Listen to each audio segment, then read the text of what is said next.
think it's safe to say that we all long to be connected to someone in a very deep level.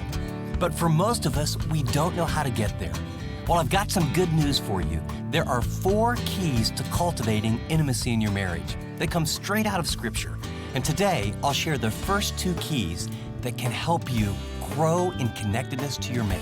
Stay with me. Welcome to this edition of Living on the Edge with Chip Ingram. The mission of these daily programs is to intentionally disciple Christians through the Bible teaching of Chip Ingram. Thanks for being with us as we're a little over halfway through our practical series, Experiencing God's Dream for Your Marriage. For the past handful of programs, Chip's described God's original design for marriage from Genesis chapter 2 and explained why communication and closeness are vital for any relationship. Today, as he teased, he'll walk through the biblical game plan for true, lasting intimacy that's rooted in 4 foundational principles. But before he begins, if you've missed any part of this series, catch up anytime at livingontheedge.org or by listening on the Chip Ingram app. Well, with all that said, here now is Chip with his talk. Your marriage can change for the better. And as you sit here, I want you to know many of you have tried different times to change your marriage, and you sort of start and then it sort of fizzles out. And some of you, even as you sit here, and those listening will say, you know what, I tried this a few times before. I don't want to try this one more time and be disappointed. And so here's the other truth I want to tell you. Your marriage can change for the better, but it probably won't. That woke you up, didn't it?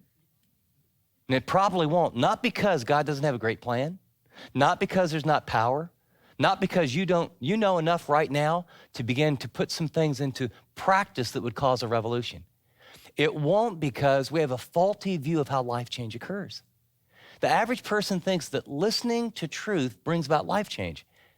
I've had the privilege of sharing God's word with you. I got news for you. You can listen until the cows come in. It brings no change whatsoever. In fact, even agreeing with the truth brings no change. You can sit around in small groups and sip coffee or Cokes and say, you know, I really agree. That is God's design, and we do have those barriers. And honey, didn't you think that's our problem? Oh, I do think that's our problem. And you know what? You can do that, and 6 weeks from now, you'll still have the same problem. Hearing God's truth doesn't bring change. Agreeing with God's truth doesn't bring change.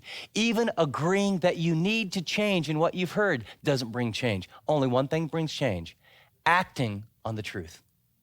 When Jesus was preaching in John chapter 8 to a group of Jews, he says that to those Jews who had believed on him, to those who abide in his word, it's a key word, abide, taking in the truth to put it into practice. He says to them, you will know the truth, and the truth will set you free. The fact is, most of us have learned unconsciously to traffic in truth. If I know it, if I agree with it, if I understand it, we get this small delusion into thinking, well, change is going to occur. I want you to know no change occurs until you put the truth into practice. And that's what we're going to do. This is going to be one of those, it is going to be so practical, it's going to hurt. Okay? I want to get to the practical, everyday. What would it look like on Monday? What's it going to look like next weekend? How are we going to do this together? Because my experience is that's what you're going to need if real change is going to occur. I put together what I call the parable of the car to kind of give you an idea of how this is going to work and why it's so important. So this is a word picture, okay? I'm trying to get into your head. I'm trying to sneak around the corner to get you to really put some things into practice that you now know up here. But I just know like 3 days from now, your life's going to be busy. A week from now, things are really moving and hopping. I want to figure a way, if I can, to help you see how the change will occur and then give you some very practical steps. Okay, here's my hypothetical. When you make hypothetical stories, right? They're hypothetical, so I can say whatever I want, and you have to believe me, okay? So this isn't true, and I'm making it up, but since I'm making it up, I can say whatever I want. Okay, I want you to pretend that you have a nephew, and he has been with your dear beloved brother in the Amazon with his mom and dad, translating the Bible in the thicket of jungles, and he probably speaks 2 or 3 tribal languages. He's never been to America. He's learned some things. He doesn't have a computer. his first exposure to Western civilization is they realize that at about 20, he probably needs to go to college and get an education. And he's very mature in many ways. He's a spiritual young man. He's a godly young man. But he gets off the plane and he goes, that big silver thing flew. This is wild. And I mean, he sees buildings and everything is brand new to him. Now, he's heard about him. He's seen some pictures, but he's never been here. And so you're thinking to yourself, you better keep him kind of close. Why don't we have him go to a community college, get him a good education, and, we'll have him live here with us because my brother, he ends up in one of those wild dorms. We'll keep him at the house. And so you think to yourself, I do not want to get up every day and drive this kid to the community college. And so you buy a pretty inexpensive secondhand car and you go out into a very big parking lot and you begin to teach him to drive. Okay? And so, you teach him the basics and he's pretty athletic and so he picks it up pretty quickly, scares you a little bit, and you show him how the car works. You kind of get him moving a little bit. He learns just enough, goes down there. He's a bright kid, passes his license, and you do it once or twice together, and then pretty soon you say, okay, great. The fall semester starts, he gets in the car, he goes, and everything's great for 2 weeks.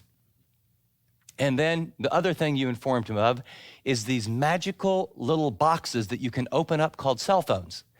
And he carries one now and it buzzes and he opens it and he can talk to you anytime. In fact, he calls you at very odd times. And so now you get a call in the middle of a business meeting or maybe you're home, doing some things around the house. And he says, Uncle or Aunt, the car you gave me doesn't work anymore. And he tells you vaguely where he is, and you go down and you drive down, and he's right, it doesn't work. And you think to yourself, now what's wrong with this thing? I had it all checked out by a mechanic, and we got a problem here. Well, what you find out is it's out of gas. And you say to him, well, why didn't you put any gas in the car? He says, what's gas? Oh, I know I should have told him about that. So you realize, okay, so he needs some fuel. So you take him and you get the gas and you show him that every so often, and here's the dial. I really should have said something about, but he learns now. And now for 2, 3, 4 months, things are going great. And then you get another phone call. And this time he says, hey, this car is making very, very funny smells and it's very hot and there's smoke coming out of it. I don't know what's wrong. And you say to him, well, when's the last time you changed the oil? And he says, what's the oil? And then you realize, oh, brother, maintenance, I kind of skipped that one too. And you realize that hot moving parts need oil to keep things going in a good direction. So you show him about that and how to change the oil, and you go through that, and everything's fine. And, pretty soon, his first year is just about over, and, he's got about 13, 14 months, and then he calls you, and he says, and you hear this noise, what's that? He says, I don't know, this car's not working right. It's making a really funny noise that scares me. And you say, well, when's the last time you got it tuned up? And he says, what's a tune-up? And you realize, are you getting the picture here? And so he takes it in and realizes you got to tune it up and take care of things. And then finally, he has your confidence. And he's been there about 18 months. He's a good young man, and he's met this beautiful young woman, but, she's in another city about 7 hours drive. And so he goes 7 hours away in the highways, that says I-75 and I-40 and I this, and he just thinks, I don't know what all these numbers mean, but he gets there with someone else, and then on the way back, he gets on an I-75 going the wrong direction, and he lands somewhere about 300 or 400 miles away from where he's supposed to and doesn't know how to get home, and you get another call. And you say to him, it wasn't that expensive a car, but did you plug in on the navigational system how to get home? He goes, what's the navigational system? And you go, oh, brother, here's the little parable. You can have skill and you can know some basics, but in marriage, it's not about just getting started, fuel of commitment. There's going to be times in your marriage that things heat up. And so what you better find is you better learn the oil of communication.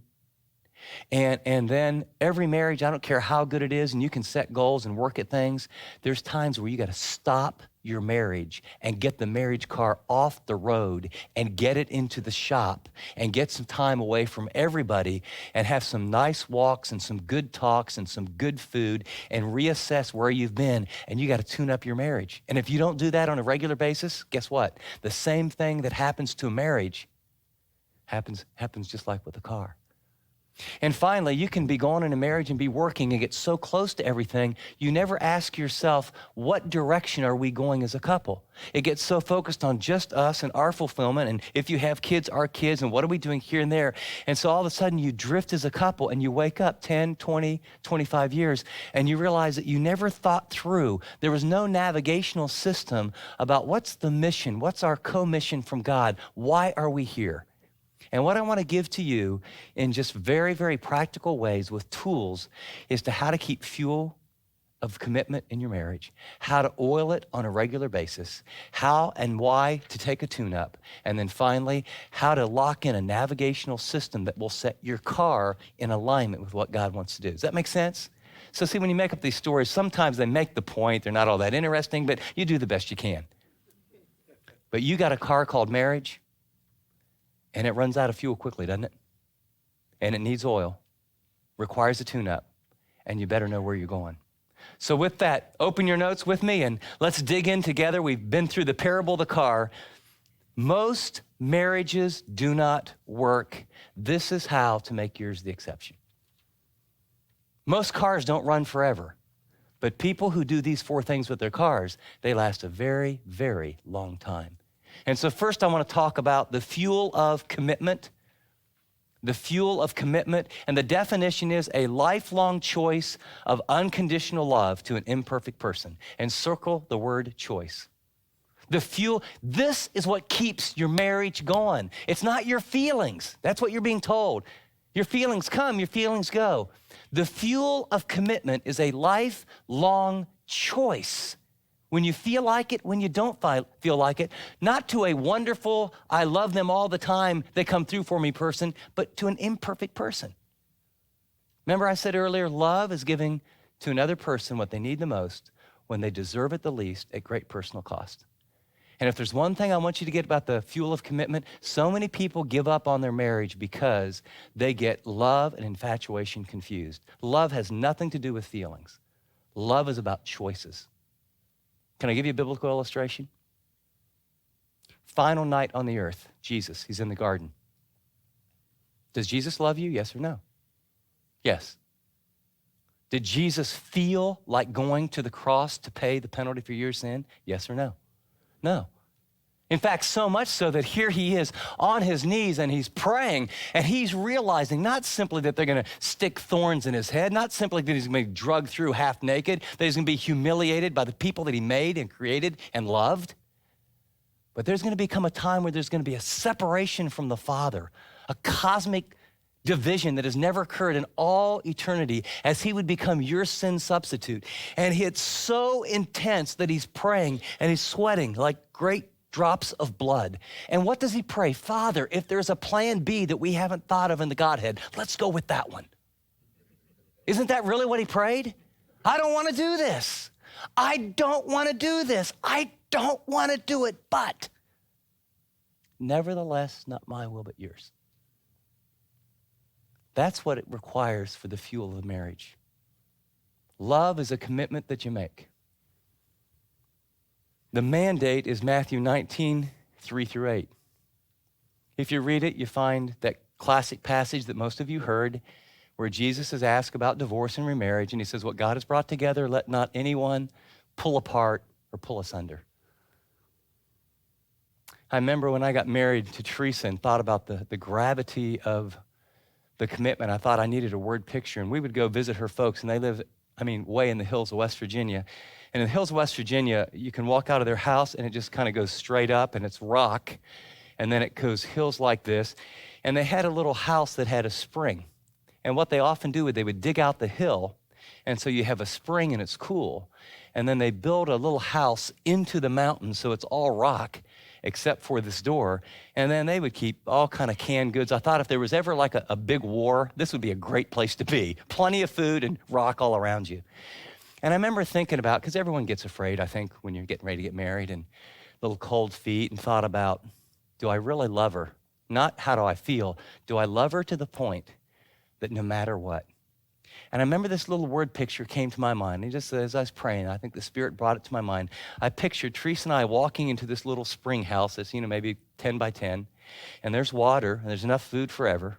kind of been nice if there was an exercise bike, but didn't have that. And I pictured Teresa and I walking in hand, and then when someone shutting the door behind us. And then in my early years, as I was coaching and teaching, during the summers, I worked with a bricklayer. And so we did haydite block, and we did fireplaces and brick. And so I had the picture of my bricklayer taking not one layer, not two layers, but 3 layers of haydite block. And so it's all rock here, and there's 3 layers of haydite concrete block there. And you know what? We can get mad at each other. I can go to this corner, you can go to this corner, and there's plenty to drink, and there's food, but there ain't no way out. You're listening to Living on the Edge with Chip Ingram, and he'll continue our series, Experiencing God's Dream for Your Marriage, in just a minute. But first, do you long to have the God-honoring, love-filled relationship Chip's been describing in this series? If so, stick around after this teaching to hear about a tool we've developed to help husbands and wives deepen their connection with one another and to God. Keep listening for more info. Well, with that, here again is Chip. The word divorce has never been used in our home. I have a friend who actually took a dictionary and cut it out of the dictionary, because the moment there is an option, how you process your problems changes 100%. Love is a choice. You know what? I'm ashamed to admit this, but I'll admit it. Have there been times that our marriage has been so difficult, so painful, so frustrating? If I could just get out legally before God, would I? Absolutely. That's how big our problems were. There's times I felt so angry and so frustrated and like no amount of work can ever fix this, but I chose to stay in my marriage. Man, I'm glad I did. Because most of us bail out of a very hard situation and we think it's going to get better, and it doesn't. The greatest thing you can ever do, you know, God wants to change your life through this process, and what you have signed up for the spiritual NFL. And I've never seen an NFL, running back come through the line, gain about 5 yards, get smashed, and then get up and go, boy, that hurt. How come you hit me? That wasn't very nice. If you want to gain yards in the NFL, you get your head knocked off when you come across the middle as a receiver, and linebackers take big shots when you come through the line. But there's not a lot of people that are running backs in the NFL who are accomplishing what they are. And this is a lot more than being a running back in football. This is about getting some of the most precious experiences and quality of life with another person. But I want to tell you, the fuel of commitment begins with a lifelong choice. And it says the rationale is you can write the word to love. Why do you do it? It's to love. And then next to that, just write this little phrase, I'm committed to you. By the way, that's the seed, that's the soil, that's the environment in which real love grows. See, I'm not going to let you see who I am, as insecure as I am, unless I know that you're not going to bail out on me. People hold back for fear that, if I get vulnerable, they're going to see how ugly and terrible and struggles I have. And real deep love can only happen when that other person knows I'm in this and I'm in it for good. I'm in it when it's good. I'm in it when it's bad. I'm in it, are you ready for this? In sickness or in health, in happiness or in sorrow, till death do us part. Do I understand that there are a couple biblical situations where someone can throw dynamite or TNT or nitroglycerin and blow up a marriage that you don't have any control of, that they just walk out on you and get involved with someone else? I understand. But in about 98% of the cases, that's not the case, is it? How do you do that? You make a weekly choice to say, I love you. It's an amazing thing. Every day, choose. And especially try and do something you don't feel like. Every day, try and do something you don't feel like doing that communicates to your mate that you love them. And you know what? It's an amazing thing. Just like habits are built, your love can be like a muscle that gets strengthened. And little by little by little by little, you can become the kind of person that someone else is living with. Wow, I knew you were tired, and I knew you didn't really feel like doing that, and yet you love me in this way. You know what that does? That causes a response, and that causes something very exciting to happen. Now, you don't do it. Now, by the way, love means if nothing comes back, that's okay, because you didn't do it for them, you did it for God. But boy, as you do that, you'll see great things happen. A weekly choice to say, I love you. Our model is Jesus. You might jot in the corner of your notes, Hebrews 13:5. I will never, ever leave you or forsake you. Jesus has told me, Chip, good days, bad days, hard days, terrible days, when you mess up, when you think terrible thoughts, when you've done things that make me ashamed of you as my son after I've died for you, Chip, I will never, ever leave you or forsake you. And if he's going to do that for me, what's he want me to do? He wants my mate to know, I will never, ever leave you or forsake you. That's the fuel, and that's commitment. The oil of communication is a lifelong skill of learning to understand each other. But notice it's a lifelong skill. You just don't get it and then you have it for good, of learning to understand each other. The mandate is Ephesians 4. Ephesians 4, 15 and 16. But speaking the truth to one another, we're to grow up in what? All aspects into him who is the head, even Christ.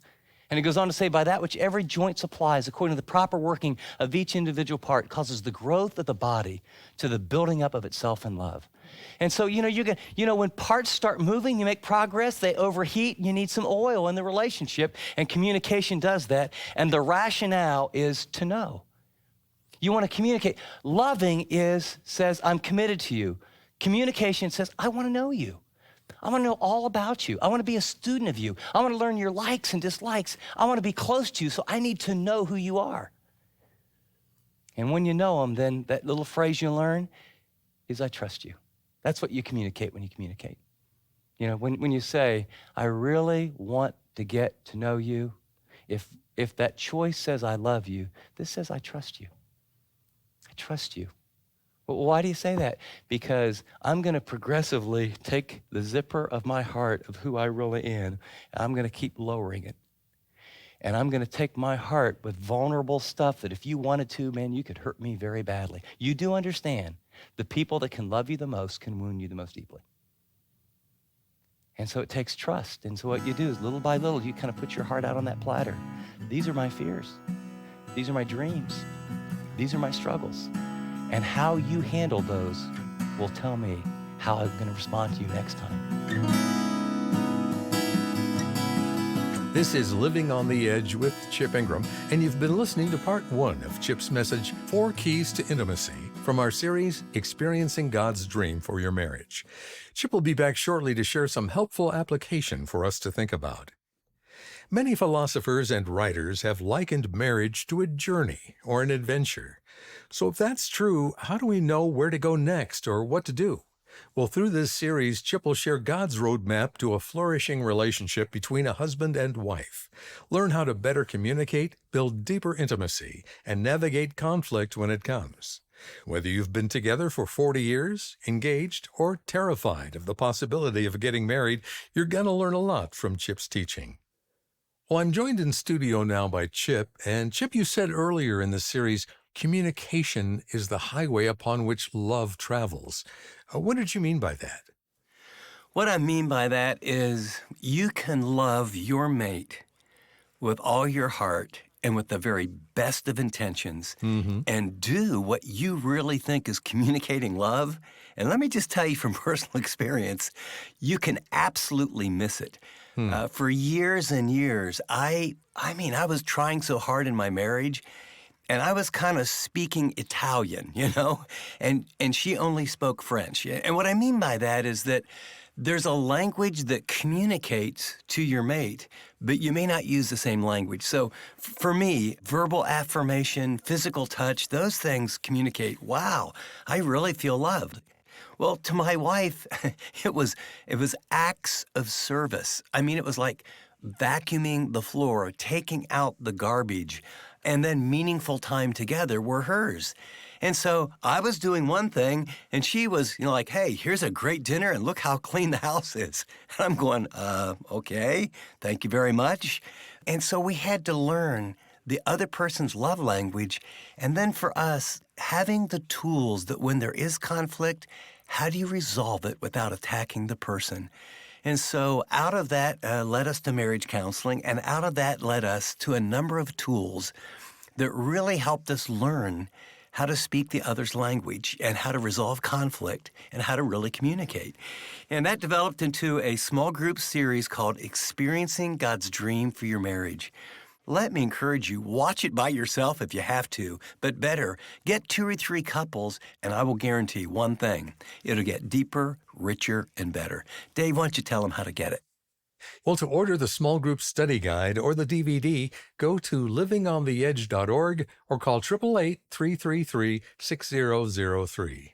And let me tell you, just by investing some time in this study, you'll be blown away by what you'll learn about marriage and what God has in store for you and your spouse. For complete details about the small group resources for experiencing God's dream for your marriage, go to livingontheedge.org or call 888-333-6003. App listeners tap special offers. Here again is Chip to share a few final thoughts for us to think about.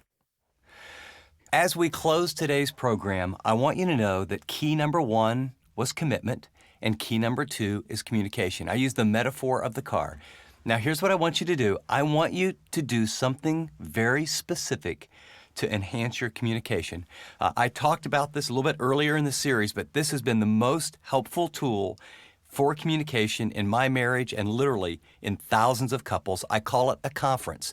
I've given you the details about how to do it, but you ask and answer 3 questions, and the only rule is you ask the question, you can't interrupt, and you let the other person speak until they can't think of anything else to say. And it eliminates a lot of arguments, and it allows you to get the issues of your heart on the table. Question number 1, and I want you to decide when this week are you going to do it. You set aside 20 minutes, 30 minutes max, and you ask your mate, what are you concerned about? And then you put duct tape on your mouth and just let them talk until they can't think of anything else. Second question then is, what do you wish? And you just let them talk. And the third question is, what are you willing to do? So you ask the first question, then they ask you the same question. You ask the second question, they ask you the second question. What are you concerned about? What do you wish? What are you willing to do? It will be so hard to not interrupt, fix, defend. Just be quiet. The other thing is, don't go too deep too fast. If you haven't done this ever before, just start talking without being interrupted about the things that are on your heart, the things that you wish, and you will begin to get some things on the table that you've not discussed in a long time. So often it's about schedules, kids, work, ministry, church, and you never get to the heart-to-heart issue. Let me encourage you, decide what time, what day, get a relaxed atmosphere, and have a conference.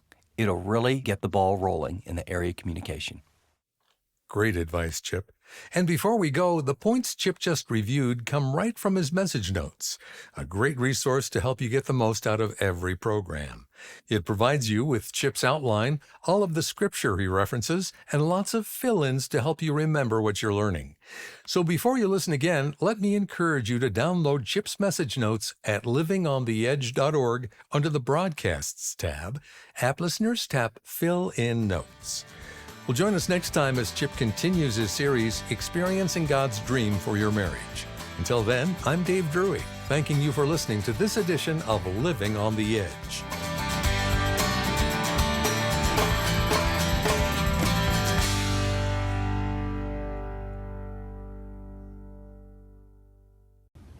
Thanks so much for watching this video. If you'd like to watch more content like this, click and subscribe here to our channel. And by the way, if you'd like to know more about Living on the Edge, find out about more resources, maybe get on the mailing list, go to livingontheedge.org. See you next time.